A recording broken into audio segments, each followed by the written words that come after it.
forget what you've heard about Vietnam. Let's find out what it's really like. Imagine an economy that, in the span of a few decades, catapulted from one of the poorest in Asia to a growth rate of 8.02% in 2022, outpacing even the giants like India and China. This isn't a hypothetical scenario, it's the reality of Vietnam. With a GDP per capita that increased nearly tenfold from under $300 in the 1980s to $2,800 in 2020. Ladies and gentlemen, boys and girls, nieces and nephews, those of you interested in doing business in Vietnam, living in Vietnam, I've got a really great video for you today. We are going to tell you the story of two people, Ding and Dong, who I will collectively refer to as Ding Dong throughout the video because it's a lot easier. And these are two of the stupidest fucking people that I have ever encountered doing this. They're not the stupidest, but they're definitely up there in the top 5. So we're going to talk today about how not to run a business in Vietnam. These people did almost everything wrong from start to finish. They hired us to help them establish a company, ignored our advice, didn't listen to anything we told them, did things on their own time, did things without consulting with us. And it's ultimately culminated in them having major problems with taxes, their visas, and potentially even being deported from Vietnam. And now all this could have been avoided if these people would have just listened to us, taken the advice that they paid for, and actually, consulted with us, because, that is the point of paying us. The point of paying us is to listen to the advice that we give you, not for you to tell us that you're wrong and that you know better and that we don't have you're going to do what you want to do. And even with that attitude, we tried to stick with them and we tried to make it as, smooth as possible for them. But it got to a point dealing with these people where we just had to step away because they're completely destroying their own business. What they're doing, potentially, we're not even sure if they're in compliance with the local laws. They've angered local police. They've had problems with the tax department. So I'm going to tell you guys how this whole mess came about. And my partner is going to give you the back end. He's going to give you the legal side of everything that happened. So first, I'll tell you, I originally met Ding and Dong. They reached out to me on the Facebook fan page. They told me they wanted to set up some kind of an art gallery up in Hanoi. We usually tell our clients that if they want to set up a company in Vietnam, there's a lot of incentives to do so in Saigon, faster processing. A lot of things can be done a bit easier, and they can have a subsidiary of their company up in Hanoi. Again, it requires some paperwork. There's a bit of a process involved. But initially, what happens when people start working with us is we invite them down to Saigon for about a week to do everything they need to do in terms of signing papers and everything related to setting up the company itself, getting the work permit, and then you're free to go wherever you want within Vietnam. And if you want to establish a company in a certain part of Vietnam, we have the main company in Saigon. We set up the partnership company wherever you ultimately decide to stay, which these people originally were talking about doing something up in Hanoi. I'm going to let my partner tell you a little bit about the beginning of the process working with these guys. So initially, you invited them to Saigon, is that right? You told them, come down to Saigon, let's do the paperwork. You were aware that they wanted to be up in Hanoi, right? So what was the process up to this point with them? Well, actually, the reason why I advise them to come to Saigon because it is quicker and faster to process your base in Saigon for the paperwork and for the process of your company establishment for the work permit in the TRC. And no matter what way you are, you need to finish your paperwork first.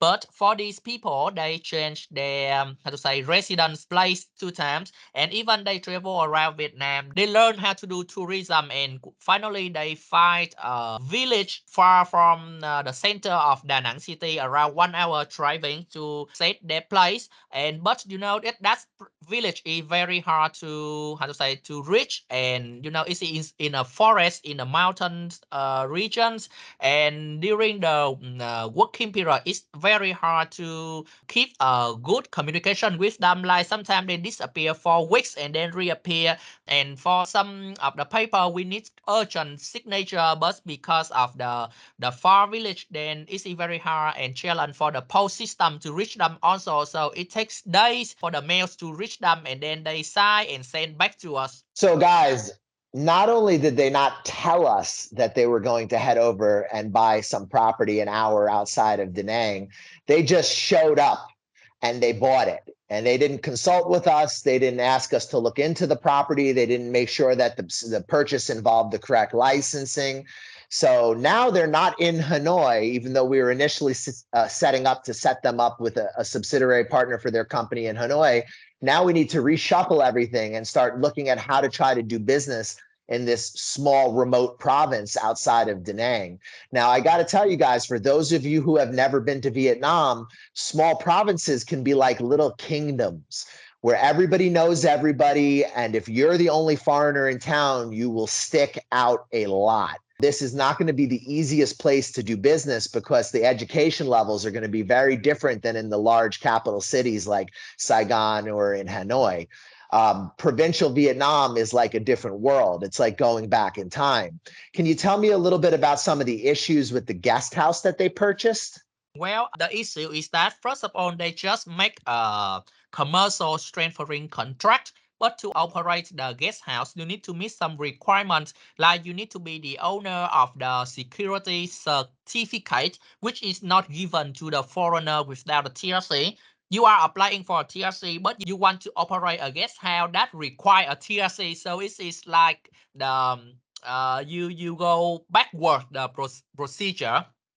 Secondly, it's about the fire safety and the ownership of the homestay. Like the commercial contract is not fully recognized you are the owner and you have a full qualification to operate the homestay. You need to have some business representative at that place. For example, we give them a company which based in Ho Chi Minh City. So before they buy that guest house, they should ask us to establish a company branch in Da Nang, and the company branch address will be the exact address of the homestay.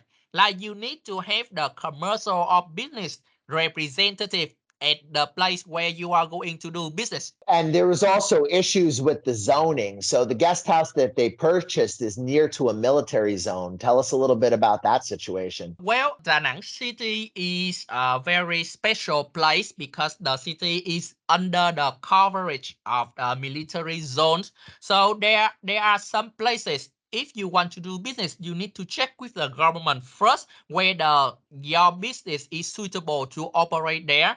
And you know, in a village, Da Nang has a very sensitive location. So if a place gathering a lot of foreigners to come, so how do you think from the side, the perspective of the government, it will be very dangerous for the military zone.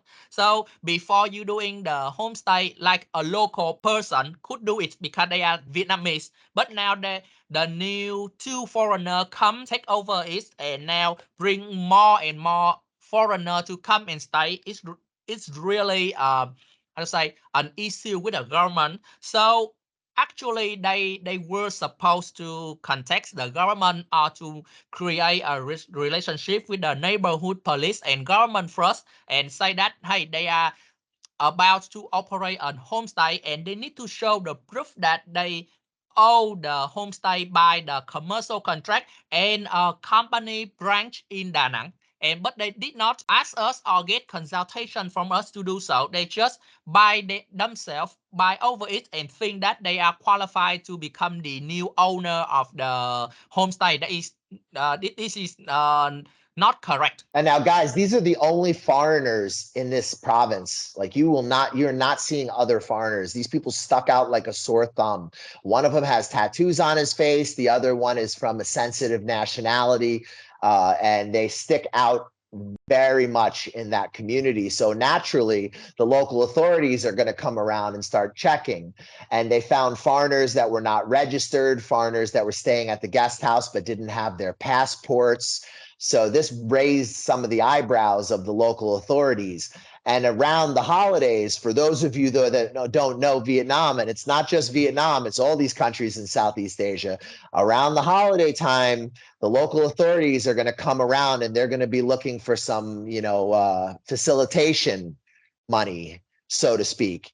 And these people insisted on not providing that and not, having that relationship with the local authorities, which made the local authorities look even more deeply into their case. And as they started to notice more and more foreigners coming around and foreigners without registration, it started raising the eyebrows of the local authorities.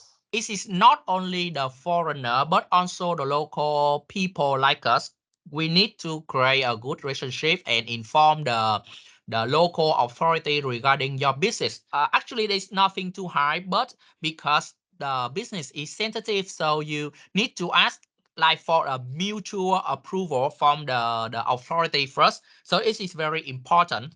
The second thing is because you are new here, so you need to make things, how to say, properly set up, and you need to understand deeply how to so with some unexpected situation or events like being checked by the police, how to register with your guests to come to stay. And they just read a lot of information on the internet and use it by themselves, but did not ask any advice and how to say practical experience for running a homestay with a lot of foreigner in a sensitive zone. Yeah, so I think their mistake is about the communications and how to get the consultancy from their agents, because you are new to Vietnam and there is a complexity and a challenge to even the local people to understand the law compared to the fact that you are even a foreigner. Well, that's the thing. They paid us for our advice and then they didn't bother to ask us for any advice and just did what they thought they, were entitled to do.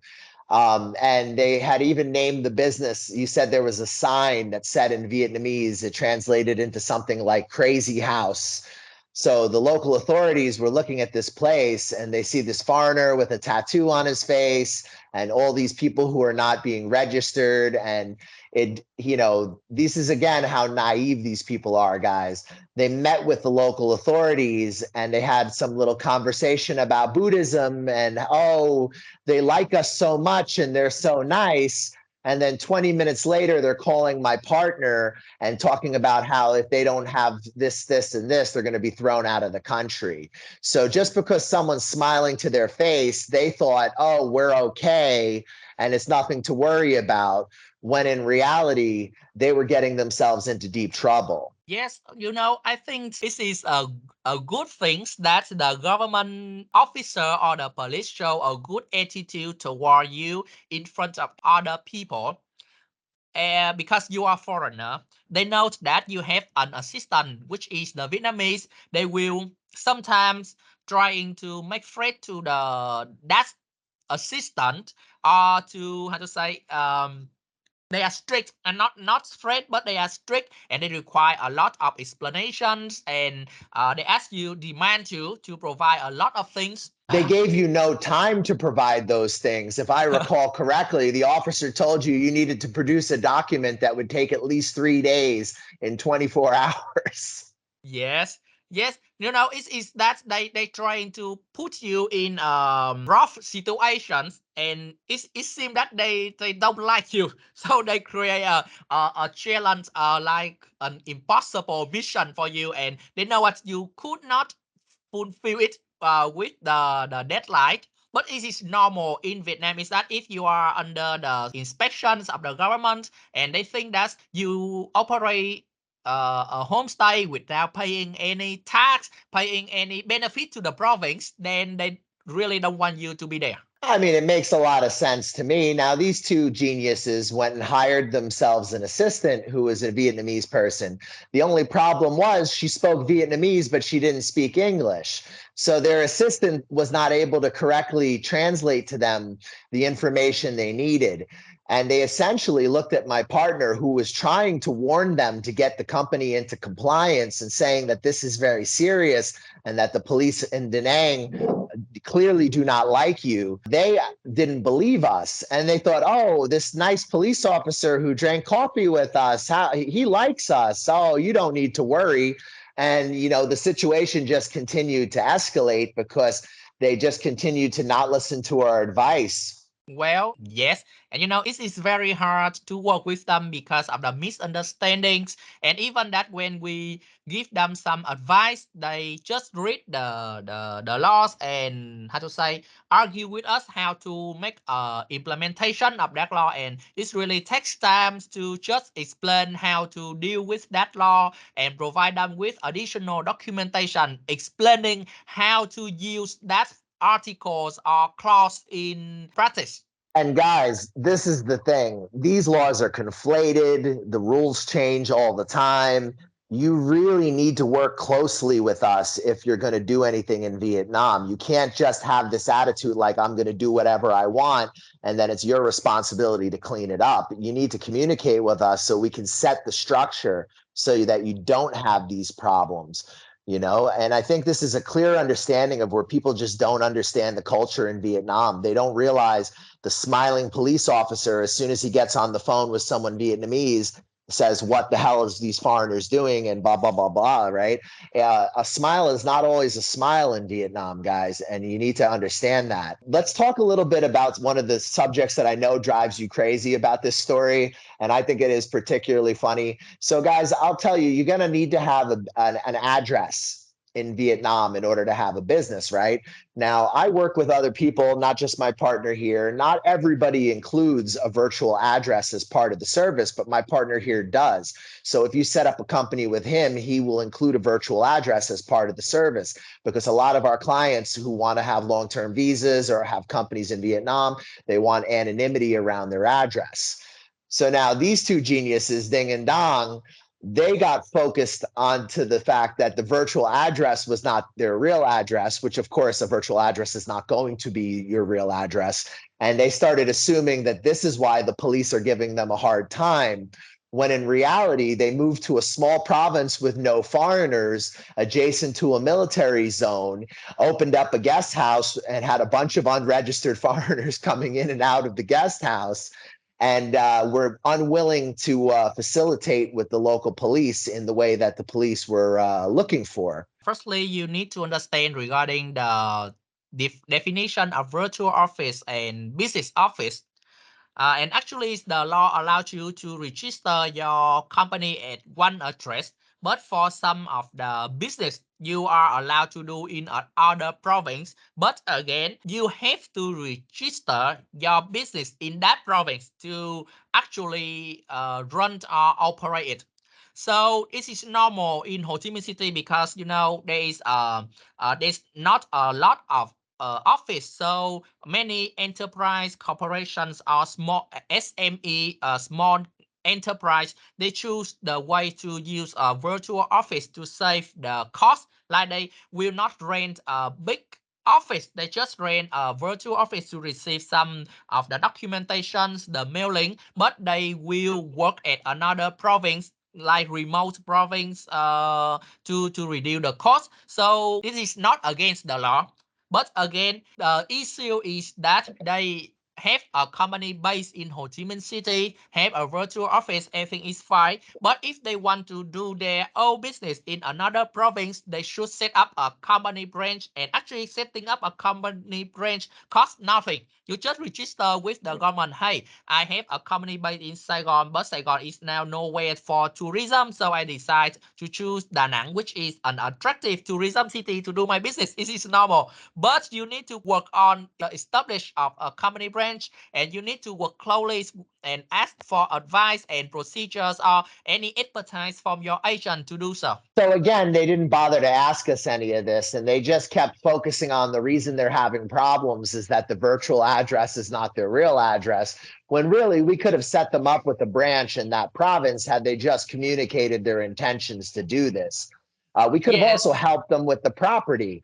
That's another thing. They purchased the property from this guy. They gave him a $10,000 deposit, and they didn't bother to check whether or not they were also purchasing all the necessary licensing. So this guy basically just made 10 grand off these idiots because they didn't bother to involve us in the process of purchasing the property. Yes. So as I explained before, you have a commercial trading contract. It is not fully legal that you owe your business. You need to register with the government where you are doing business. And you can't do that by yourself. You need to involve your consultancy if you're doing this in a small province in the middle of nowhere. I mean, this is, this is a difficult place for Vietnamese people to do business, let alone for two foreigners to show up who don't know the local authorities, don't understand the culture, don't understand where they are, don't understand the customs. And they got themselves into a little bit of a situation. Now, these two idiots kept telling us, oh, the community is behind us. Can you guys imagine a village in Vietnam rallying behind these two idiots? They said the police love them and not for us to not worry and that everything is going to be okay. And ultimately, it was not okay. The police continued to look for problems with the business. They did not like having the business in their province. We don't know exactly what they were doing. We don't know if there was drug use. We don't know what was going on. But from your communications with the local authorities did not want them there. Yes. So, actually, even we are a local person, the first things before you do your business is to introduce yourself with a local authority. And many in Vietnam business is built up is depending on your relationship a lot. So if you could have a good relationship with the government, the authorities, so then you can ask them for some advice, for some approval. So that's how things works in Vietnam. And especially if you consider the business, if the business is really profitable, the local owner will not sell it to you. He just lend it to you. You borrow the homestay to operate. He won't how to say transfer totally and just disappear. Is that what happened with this guy? He didn't fully transfer it and he just disappeared? Yes, correct. It is like you receive a homestay. You have transfer contract with him, but on the fire safety is still his name, on the security is still his name. And for example, if there is a fire or there is some issue related to the security status, the police will look for him. But when they come to the homestay, two foreigners are talking to the police saying that they are the owner of the homestay. So if you are a police, how do you think? Right. So these two Do you ding want to work dongs. with the foreigner? No, because on the paper it's not their names. So these two ding dongs didn't bother to involve us in the process of purchasing this. They just did it themselves. And then they bought a property. Well, I guess you could put bought in quotation because they obtained this property without all the proper licensing. And they were operating a guest house, not registering the foreigners. The local police came by a number of different times. They were unwilling to facilitate with them. And they just kept insisting to us that the police are their friends and that the local community supports them. There was some other issues with taxation, and they ended up having their tax code locked. They bought a van when they left Hanoi and disappeared for a few weeks. They bought the van under the company, I believe. Was that right? Well, I believe that they bought a van under their own names and they even don't know how to transfer a van from the old owner to the company ownership. But for the tax issue, I can share is this. For sometimes maybe for the random check or you use the name of a company in Ho Chi Minh City, but you use it in Da Nang City. So the authority is notified about this and they could be able to contact the tax department in Ho Chi Minh City whether those businesses are eligible to operate in their province. This is a normal procedure. And sometimes tax just want to pay you a visit and call you, but if they could not call the legal representative or the director of the companies for a few times, like they try to call you 3 times, they try to write you an email, for example, because we could not know which method the tax officer will reach you. But if they could not call, from my experience, more than 3 calls from the officer to the company director, and if you are uncontactable, then the tax department will lock your tax code, which means they change the status of the company on the national portal from active to inactive. So in this situation, you could not proceed anything with other government department. Okay, and this could have all been avoided if they just allowed us to set up a Da Nang branch before they purchased the property, right? Yes, And also when the tax code is locked, you need to fulfill your obligation before they reopen it. Like when you check with the officer, they say that, hey, your tax code is locked, but this is the new year. You need to pay for the annual business license tax. Then you need to pay first, and they will consider to reopen your tax code. Because when they could not reach you, they think this company is a ghost company. They will close the company. And if someone from the company come to see the tax officer, they will take a chance to collect the tax as much as possible and will consider to reopen your company if you fulfill your obligation. Right. So they just basically had some small compliance. Like I believe the total was just around 3 million that they owed for their corporate tax. And because it was a new year that was due, and because they were randomly checked, because they opened up a business in Da Nang without setting up a Da Nang branch with the local authorities first, they became kind of noticed, so to speak, by the tax department. And then Yes. in order to fix the problem, they would have only had to pay a few million and then potentially some facilitation costs to the tax department. Yes. But they refused to do so.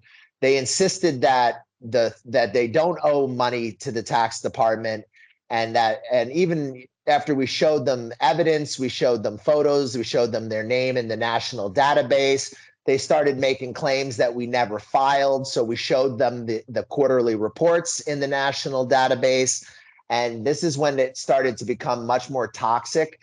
They started to just ignore anything we would tell them and try to blame us for everything. All the while, my partner remained in communication with their assistant, who had told us that they were fighting with each other, drunk. It was getting physically violent.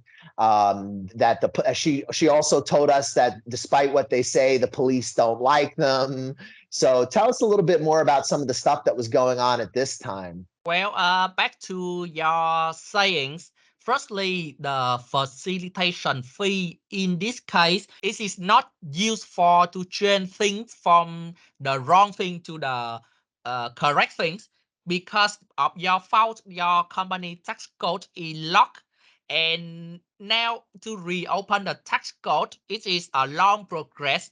And because it is required for your business, so you want it to faster, then the facilitation fee in this phrase, I think it is just how to say, your thanks money to give to the tax officer to support you to reopen your tax code as fast as possible. Yeah, so I just explained about, because in some case facilitation fees is used for another purpose, but in this purpose it is not trying to change things. It is just to boost the process, the speed of the process. Yeah. And this is very interesting is that in they come to tax, they come with an interpreter, but I'm doubt about her knowledge regarding tax definition or tax knowledge.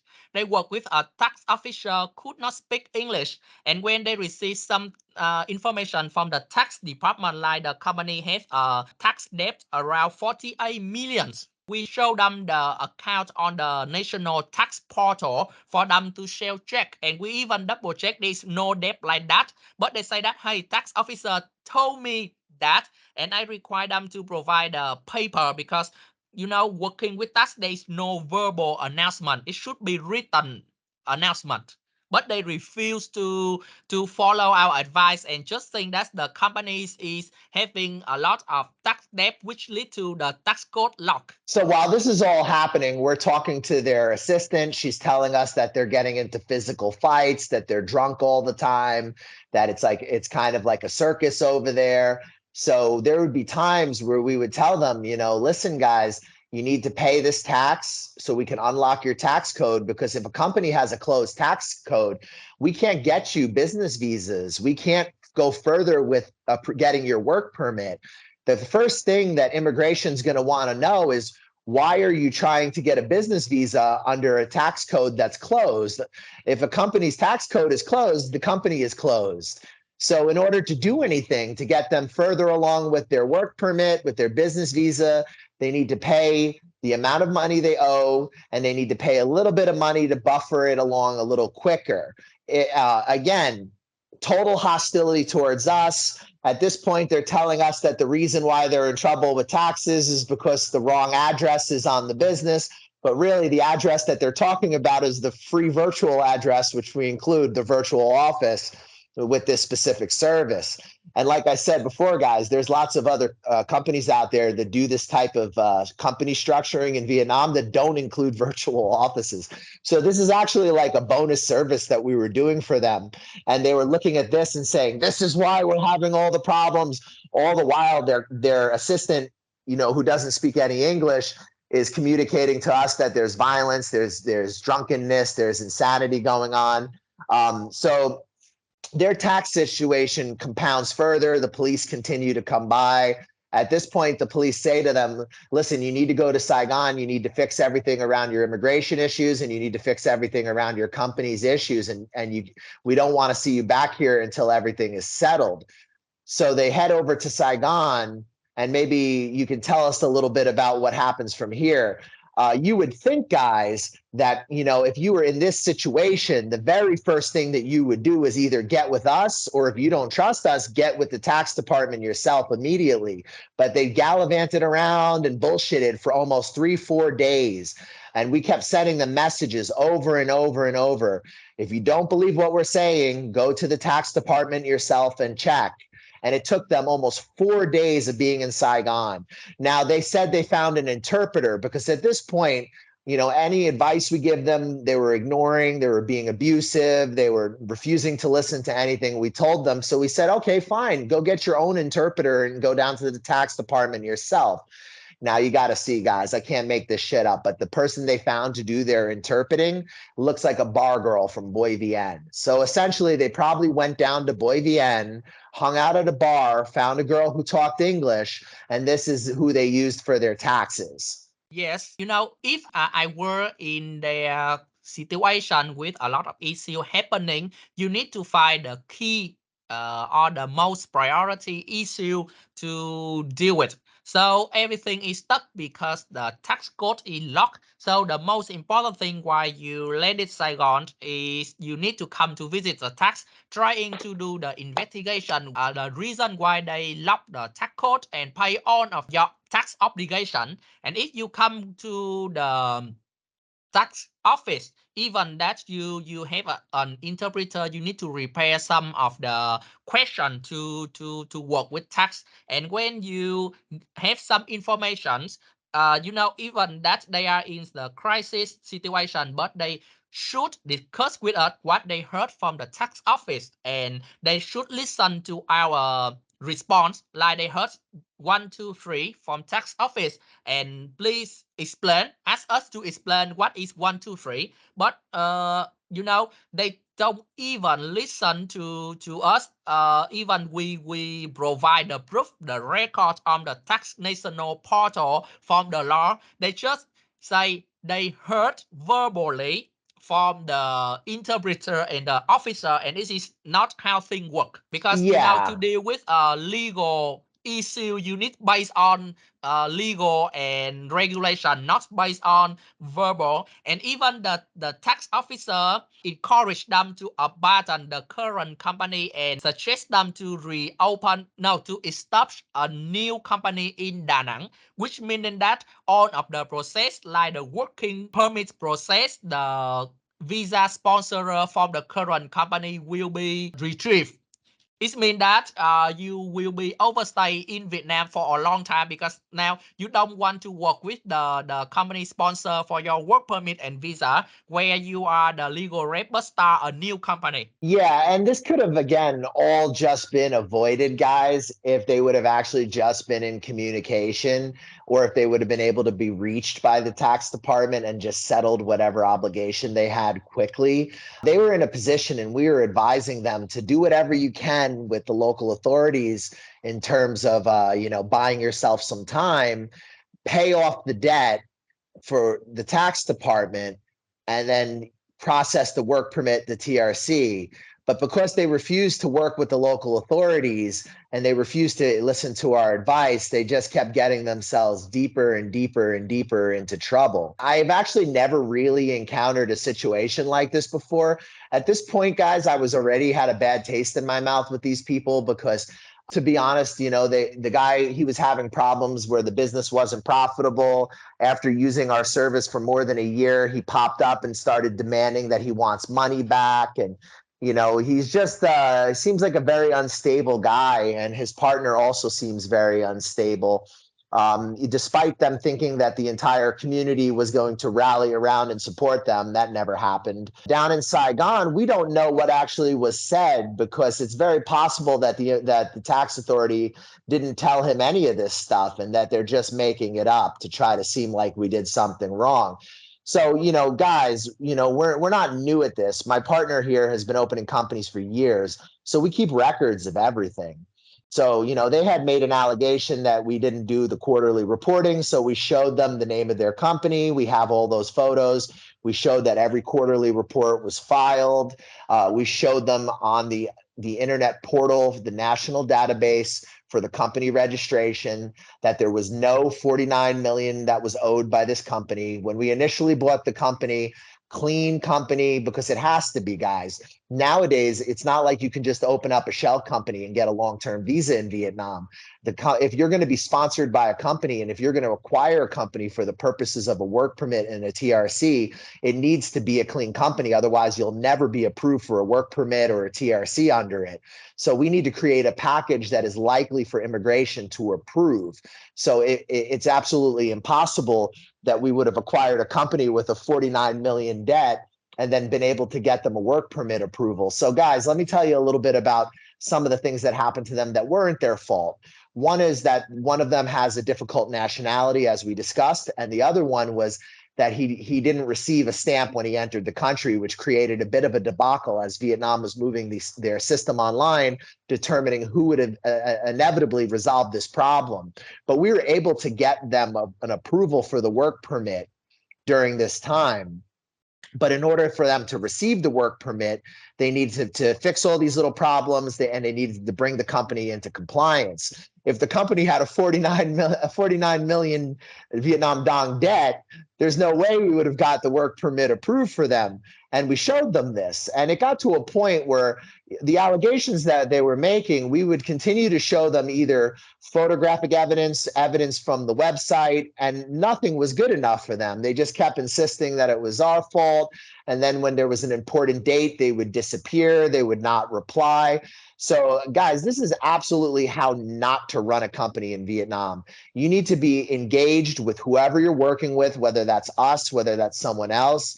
You need to, before you do anything, buy anything, before you try to open up any specific branches outside of the initial place where we established the company, you should communicate with us or with whomever you're working with.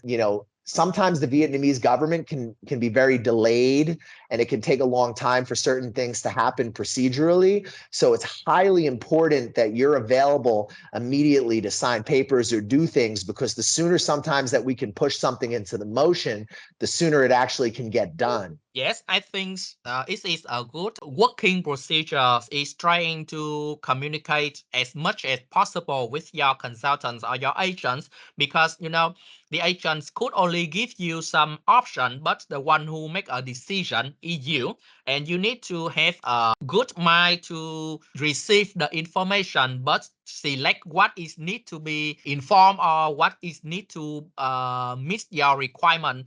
Because the information could be a lot, but it is not useful for you at all. So you need to select what to hear and what to check, not receive from all information and just pointing out at each other, or even turn your back on your agent after you have worked with them for more than a year without no issue. Yeah, it was really crazy, guys, because, here they are threatening us, accusing us, telling us that we destroyed their company. All the while, they're still asking us to help them find an interpreter. They're still asking us to do procedural things for their company. So they're still utilizing our service, yet they're using all this abusive rhetoric and blaming us for all their problems. We're trying to give them solutions. They're ignoring the solutions. We're trying to show them physical evidence. They're ignoring the physical evidence. And, ultimately, this resulted in them being stuck down in Saigon. Their company is, in still the same exact tax situation it was when they left Da Nang. They still have not paid the 3 million Vietnam dong, which is almost no money at all, which could have cleared up this problem for them very quickly, and a little bit of coffee money in order to shuffle things along. And, they could have avoided a lot of these problems. And they just chose to do things their way, and they insist that they know better than we know. So we've had to kind of distance ourselves from them and just kind of allow whatever to happen. In Da Nang, the local authorities and the local community that loves and supports them so much actually forced them to go to Da Nang immigration, and they were about to face deportation. And my partner went out of his way to ensure that that didn't happen. Now, you would think that we would be appreciated for that and they would be thankful. Oh my God, we didn't get deported. But the allegations, the blame, the abusive language continued. So we had to separate ourselves from them. Well, I think it is a regretted experience to work in a project with the client is working on their own and don't listen to your advice, even that they purchase for the consultation. And also to work in Vietnam with a local agents, the communication is the most important things because you have to be on the same page. You need to understand how the business culture and business procedure in Vietnam works, and you need to you have the right to check many sources, but please again you pay for the service. So pay your trust to your agents. Is it better and always keep good communication before you do anything because if you just make a mistake, it can ruin all of your effort to do business in Vietnam. And I think what they didn't realize is that a lot of the things that they were complaining about, these are things we didn't have to do for them. We didn't have to provide them a virtual address. We didn't have to include quarterly reporting, right? There's lots of other services out there that charge them for quarterly reporting. I know one in particular that charges 7 million to do the accounting, right? So this is a service that's included. I also will mention, guys, that when it comes to getting them out of trouble with immigration, like the situation that occurred while they were in Da Nang, that's not really our responsibility. Our responsibility is to give them a clean company and to maintain tax reporting for the first year, right? Beyond that, these type of issues that they've created for themselves, this was us just trying to help out our clients. We just wanted to see them be okay and to have a good outcome. But rather than appreciating that we were doing extra for them, it was constantly blaming us and constantly telling us that we're the problem and coming up with these outrageous claims like saying the company has a debt of 49 million and then not being able to provide any proof of this. The backstories we were hearing from their assistant about them fighting and being drunk, the local authorities saying that this place is a crazy house and why are there all these foreigners coming and going and what's going on? Why are these people not registered? It's just really a perfect storm of two narcissists who just insisted on doing what they thought that was the right thing to do, regardless of us, trying to advise them differently. They paid us and then they completely ignored everything we told them. It's one of the more bizarre situations. I almost don't even understand why they paid us in the first place if they were not going to take our advice. Now, guys, I want to ask you in the comments section, do you think this is a good way to operate a company in a developing country? Let me know in the comments what you think, because in my opinion, this is an absolute shit show. I've had some weird clients over the years, but this was one of the strangest situations I encountered. When they came up with the translator that looked like a bar girl from Boy Vien, I almost had to scratch my head. I really said, these people, are they on drugs? I really don't understand it.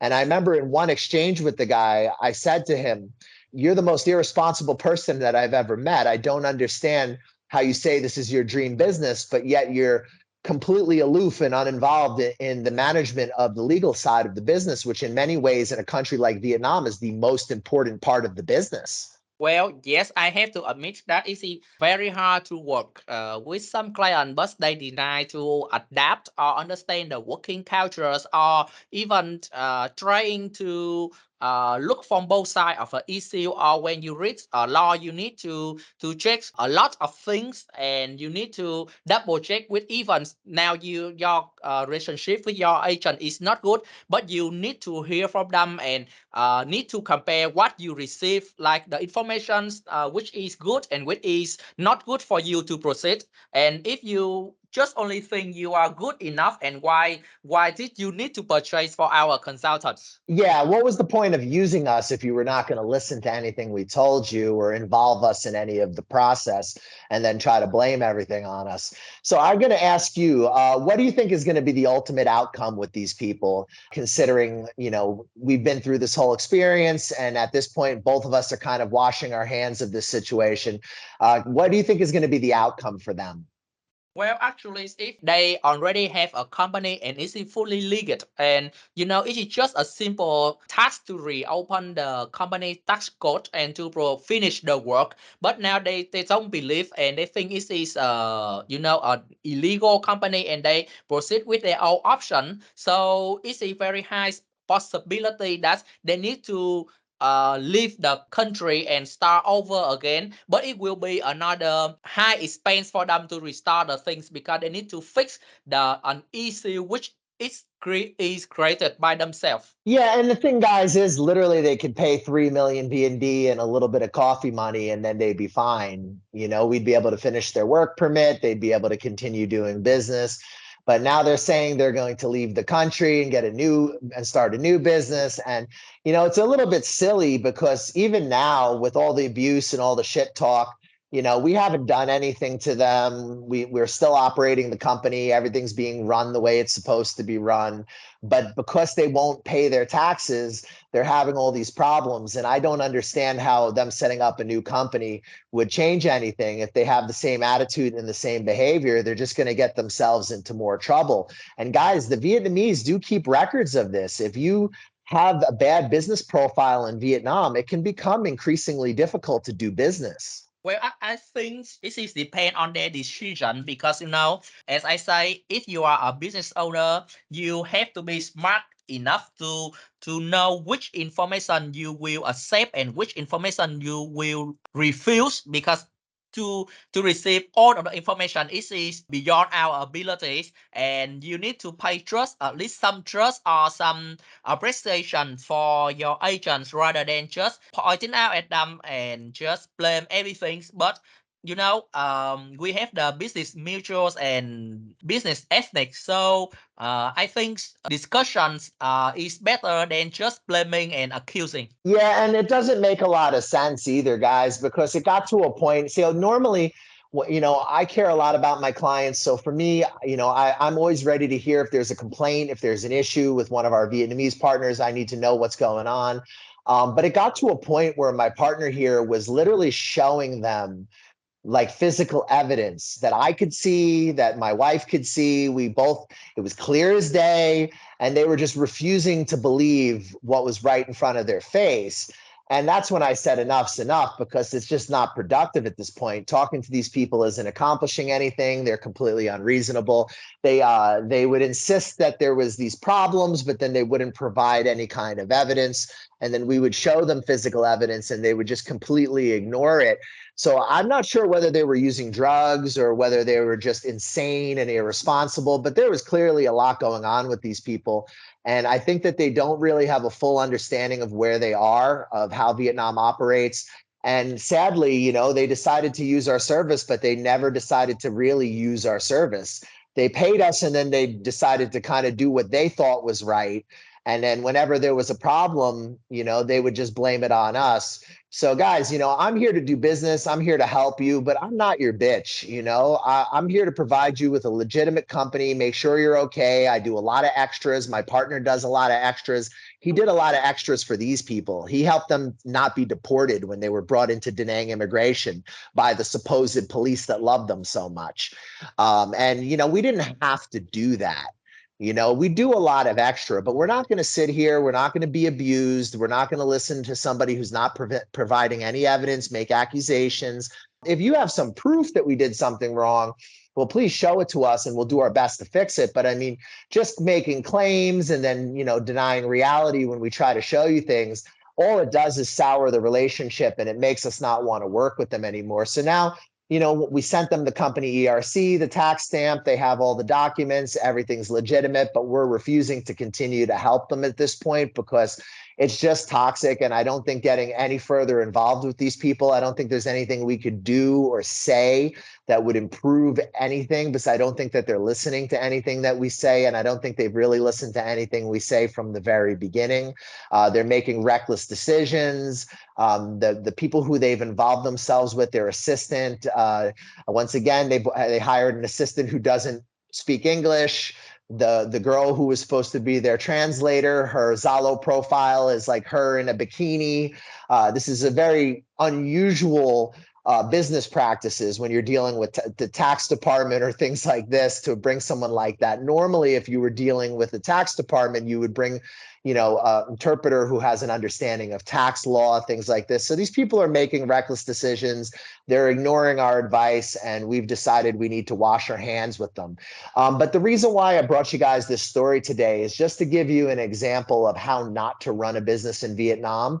Is there anything in particular you learned from this experience while working with these people? Well, I think it is about the mutual understanding and the communications again. It's very important because after this case, we also revise our product, we revise our working procedures, and we found out that we have other clients, and the business setup will be the same. They will have the same principle or same regime for getting the final result. And we have so many clients were starting at the same time, exact time with them, and we finish on of other projects. So to look on the story, it is about the communications, the misunderstandings, and even about the time being to complete the work. So if you really want to do business in Vietnam or have a long-term staying in Vietnam, you need to pay, you know, more than 100% at the beginning, and keep a good communication with your local agent to finish the work. Yeah, and that's another thing I didn't mention, guys, is they literally started this process around the same time as about 4 other of our clients. All of our other clients have received their work permits and TRCs. Everything's been fine. The company structure is identical for the other clients.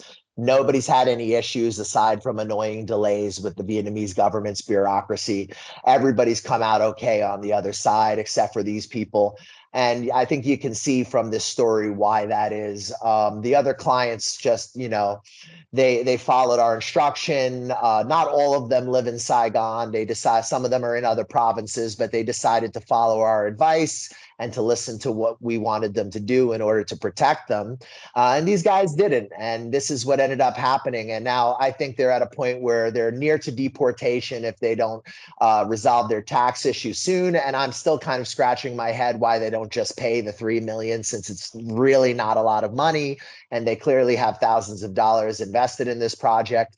But for some reason, they're willing to sink everything over a small tax debt that they incurred simply by being unavailable. They could have paid this debt much sooner when the tax officers tried to reach them. But again, we can't hold a gun to your head and make you do what you need to do. We can help you, we can guide you, we can advise you, we can help you through the process, but we cannot force you to listen to us and force you to do what we tell you to do. And there will come a point where if the relationship is becoming destructive and counterproductive, where we're just going to wash our hands of it, just because we have to focus our time on our clients that are listening to us and that are looking for our guidance and that want to be successful. And we can't really waste time on people who are really not serious about doing business. Like, these people approach this like it's a game. Doing business in Vietnam is not a game. You will lose everything. I promise you. You will fucking be run out of the country, and Vietnam 20 years later will still be Vietnam. It will just be Vietnam without your ass in it. So Ding Dong are going to have to learn this lesson the hard way, because they know better than us. They know better than the tax department. They know better than the local authorities. They know better than all the people who have been involved with them throughout this process. And ultimately, it's going to be them who make the decision. And the funniest part, guys, is literally they could just pay their fucking tax debt and we could finish their work permit, and then we could just be done with these people because they already have the approval letter. They just need to get the company out of the hole. I want to thank you guys for watching this video, and I want you guys to take this as a warning. We joke around a lot on this channel, but this is a business, and you need to have that mindset if you're going to do something out here. And if you're going to work with us, listen, we're cool people. We're happy to work with you. We'll always do extra for you. We're happy to provide customer references. I'm a small family business. You can see on my Facebook, you can talk to people who worked with me in the past. We'll create group messages so you can ask previous clients about us. You know, we built our reputation by doing the right thing by people and not fucking people over and trying our best to get good outcomes for our clients. But, you know, we can't force you. You know, what's the old adage? You can lead a horse to water, but you can't make it drink, right? So I think you guys should look at this video as a lesson. Doing business in Vietnam is not a joke. It should be taken seriously. Little problems can snowball into big problems. Things need to be done promptly because you're not in control of the Vietnamese bureaucracy, but you are in control of how fast you get your stuff done.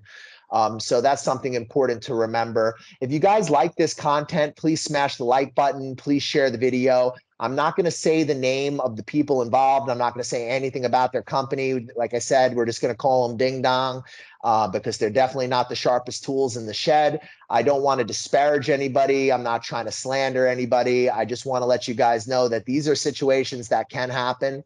So you need to have the right mindset, and you cannot be immature about this. It's not a joke. It's not a game. You know, you're dealing with the Vietnamese government. You need to do things the right way, and you need to work with your partners. If you're working with us, you need to consult with us about what you want to do, and we'll find a way to make it happen.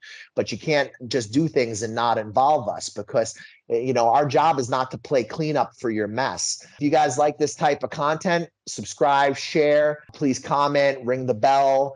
We try to bring you raw and honest content about living, working, doing business in Southeast Asia, as well as other developing markets. We're going to be heading to some new interesting markets soon, so please subscribe and share. We do our traveling and our content based from the perspective of an expat and not really from like a tourist perspective. So we try to show you the good, the bad, and the ugly and everything in between. And I will let my partner leave you with some final words. Is there anything else you'd like to say about this case? Well, I just want to share my experience when working with clients who is doing business in Vietnam and around the world is that being a business owner is not an easy game. You need to repair a lot of things. Even you need to have a strong team to operate your business. So take serious of everything and don't think that the people in front of you will be your friend. They may be your enemies. So you know, business is like a war. So you need to repair many things for a war, not like you just play with it or you just pay attention whenever you want. It is not good for your business. All right, guys, thank you for watching. Subscribe and share. Try to be responsible. If you're coming to Vietnam, you can have a great life. You can be successful, but it's not a joke and it needs to be taken seriously. And if you're hiring us for consulting, you should listen to our advice because it's in our interest to get you a good outcome. We want everyone to be happy. We want everyone to leave us good reviews. We're a small business. We rely on word of mouth. We rely on customer references. The last thing we want is to see a relationship deteriorate. But with these people, I just don't know any other way to help them. At this point, they're refusing to listen to anything we say to them. They're not listening to any of the advice or guidance we give them. They went to the tax department themselves. They were even told they need to pay the tax debt and open up the company, and they still haven't done it. They've been now in Saigon for more than a week, and they still have not unlocked their tax code. So at this point, we've had to distance the relationship. And like I said, guys, I'm here to help you, but I'm not your bitch. I'm not your mother. I'm not here to clean up after you. You know, we're here to ensure a positive outcome for you as long as we work together and we cooperate. Reach out to me on the Facebook fan page. I do hourly consulting if you guys would like to ask some questions. Anything that we do in terms of hourly consulting, I'll apply to larger services. And, you know, I'm not all about money, guys. I need to protect myself. I need to protect my interests. I need to not give away lots of free information. So I do charge hourly, but ultimately I try to do a lot of extra for the clients. I try to keep the friendships and the relationships going. I would say 99.9% of my clients and I are still friends today. And if you decide to work with us, you'll get a chance to talk to them because I'm going to give you references. This is not like you go in a Facebook group and you find a random person who doesn't have any references. You're going to get to talk to real people who have worked with us in the past. and you're going to get a real impression of what it was like dealing with us. Thank you for watching. I hope this video was informative. Make sure to like, comment, share, stay in school, brush your teeth, eat your vegetables, and get your life together. Brush your face and wash your teeth, son. Hey, what's up? I'm D from Canada. Hook up with the New York Nomad if you want a smooth ride into Vietnam or any Southeast Asian countries. Hey, my name is Aaron. Get in contact with the New York Nomads. If you want to get into Vietnam, hit them up. They'll get you in securely and professionally. Yo, this is Uncle Hollywood. I'm telling you right now, the New York Nomad got me a job. He's legit. Hit him up. Check him out. New York Nomad set me up in Vietnam. Yo, my man got me a job. Come to Vietnam. Hey, what's up, guys? You thinking about coming to Vietnam? You're not sure where to start. You've heard a lot of things online. You don't know what's true. You don't know what's not. We offer a consulting service where we help you get on your feet in Vietnam. We give you advice on negotiating contracts with employers. We help you with real estate agents, visa agents that are reliable and that you can trust. And we help you get started in this amazing country and get on your feet. We help you get into different opportunities that might be more difficult for you if you were just landing in the country on your own. And we help you avoid a lot of the pitfalls and problems that you could have as a newcomer here. We provide you with reliable job recruiters, visa agents, real estate agents, and advice. If you guys are thinking about coming to Vietnam, hit us up for a consultation. We'll help you get started, help you get on your feet, and hopefully you'll love Vietnam as much as we do.